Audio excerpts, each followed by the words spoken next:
Hello, I am Jose Domingo, and I'm going to teach you about inverse functions. Inverse functions.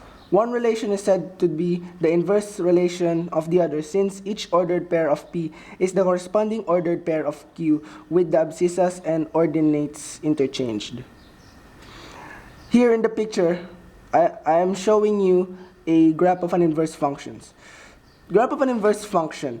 Two relations are inverses of each other if one is the reflection of the other. One sign of an inverse function is that one point of the two relations intersect each other.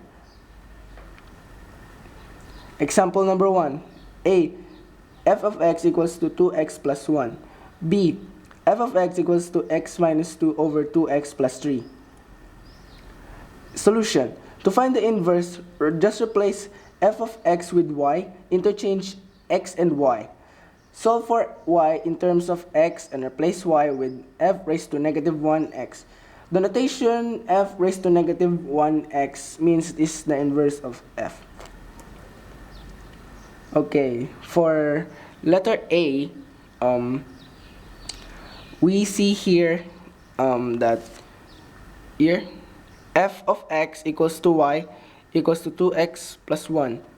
So what we basically do is interchange y and x, so that makes it x equals to 2y plus 1. Then after that we will transpose positive 1 to the other side, thus making it x minus negative 1 equals to 2y. Then divide both sides by 2y, and since you can't divide x minus 1 over 2, then we will have the answer x minus 1 over 2 to the f raised of negative 1.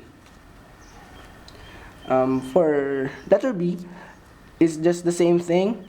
F of x equals to y equals x minus 2 over 2x plus 3.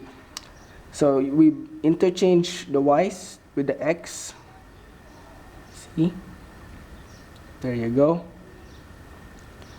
And then we will transpose this, yes, up there, so that it will be like a distributive property where you do that equals to y minus 2. So I've distributed x to 2y, which made it 2xy plus x times 3 equals to 3x equals to y over 2.